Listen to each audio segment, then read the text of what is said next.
మేము ఎన్నికల్లో చాలా స్పష్టంగా చెప్పాం, రాష్ట్రాన్ని పునర్నిర్మాణం చేస్తామని. మళ్లీ అన్ని వ్యవస్థల్ని ఘాటుని పెడతామని చెప్పాం. అందులో కూడా సమాజంలో మనం గుర్తుపెట్టుకోవాల్సింది వెల్ఫేర్, డెవలప్మెంట్, గుడ్ గవర్నెన్స్, ఈ మూటికి ప్రాధాన్యత ఇస్తున్నాం. ఈరోజు బ్రాడ్గా మీరు ఒకసారి చూస్తే మిగిలిన విషయాలని మనం మాట్లాడుకుంటాం. సూపర్ 6 పథకాలు. I'm very happy. తల్లికి వందనం 10,090 కోట్ల రూపాయలు చెల్లించాం. 67,27,000 మందికి విద్యార్థులకు సహాయం చేశాం. చెప్పిన మాట ప్రకారం ఎంతమంది పిల్లలుంటే ఆ తల్లికి 15,000 చొప్పున చెల్లిస్తామని చెప్పి మాట నిలబెట్టుకున్నాం. రెండోది స్త్రీ శక్తి ఉచిత ప్రయాణం. దీనివల్ల ఈరోజు ఉమెన్ లో మొబిలిటీ పెరిగింది. రెండోది వాళ్ళలో ఒక సెల్ఫ్ కాన్ఫిడెన్స్ వచ్చింది. దగ్గర 4,29,00,000 ప్రయాణాలు చేశారు. ఇది ఎక్స్ట్రాడినరీ పర్ఫార్మెన్స్. దీనికి కూడా ఆర్టీసీ వండర్ఫుల్ వర్క్ చేశారు. ఉండే బస్సులతోనే ఆక్యుపెన్సీ పెంచి చాలా బాగా పనిచేస్తున్నారు. అన్నదాత సుఖీభవ 46 లక్షల మంది రైతులకి 6,310 కోట్ల రూపాయలు వాళ్ళ అకౌంట్లో వేశాం.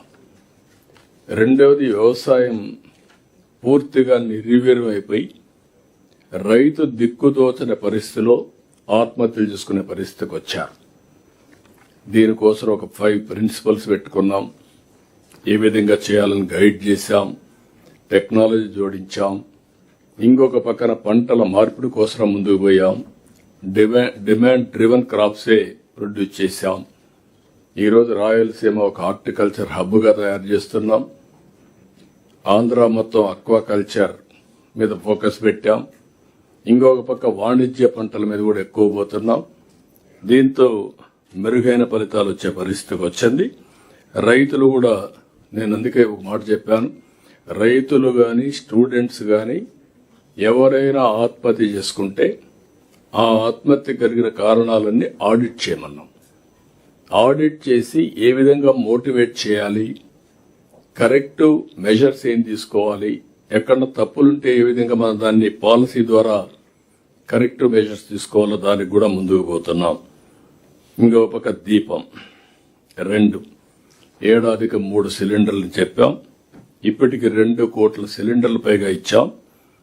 ఇంకొక పక్కన ఎన్టీఆర్ భరోసా ఎవ్రీ మంత్ మొదటి తారీఖున మనందరం కూడా ఏదైతే పేదల సేవలో కార్యక్రమం పెట్టి వెళ్తూ వచ్చాం. 58,654 కోట్ల రూపాయలు పెన్షన్లు ఇప్పటి వరకు ఇచ్చాం. దేశంలో ఎక్కడా లేని విధంగా పేదవాడికి అండగా ఉన్నాం. 4,000, 6,000, 10,000, 15,000. రెండో విషయం కూడా చర్చలు జరుగుతున్నాయి.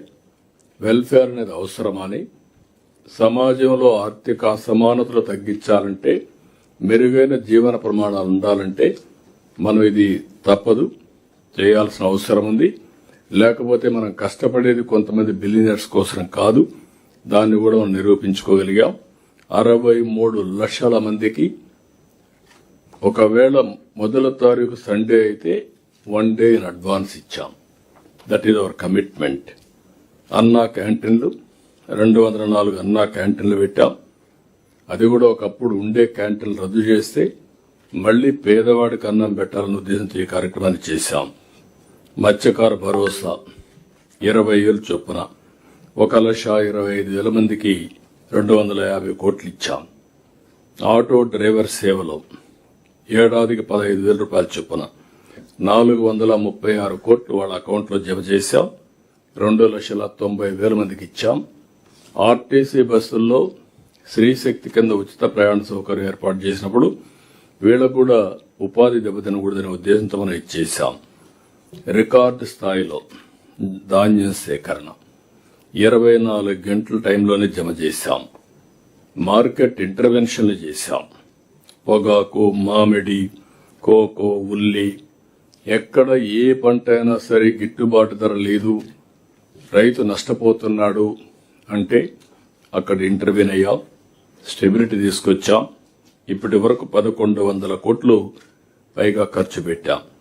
ఇంకొక పక్కన రైతులకు కొత్తగా పట్టాదారు పాస్ పుస్తకాలు, రెవెన్యూ వ్యవస్థను నిర్వీర్యం చేశారు, అస్తవ్యస్తం చేశారు. దాన్ని ఇప్పుడు రివైవ్ చేయాలంటే చాలా సమస్యలు వచ్చాయి. నిన్నే నేను చూశాను, ఆనాటి ముఖ్యమంత్రి ఇంటికి ఆయన ఉండే ఇంటి పక్కన హెలిప్యాడ్ కావాలి. హెలిప్యాడ్ కావాలంటే తప్పులేదు, లీజు తీసుకోవచ్చు, వేరే ల్యాండ్ తీసుకోవచ్చు. దానికోసం ఒక అతన్ని ఇమ్మంటే ఓన్ ల్యాండ్ నేను ఇవ్వనన్నాడు. అతను వేరే దగ్గర నుంచి కొనుక్కున్నాడు. అలాంటి ల్యాండ్ ఇవ్వమంటే ఇవ్వకపోతే బలవంతంగా టేక్ ఓవర్ చేసి అతను ఇన్లేదు కాబట్టి 22A కింద పెట్టేశారు.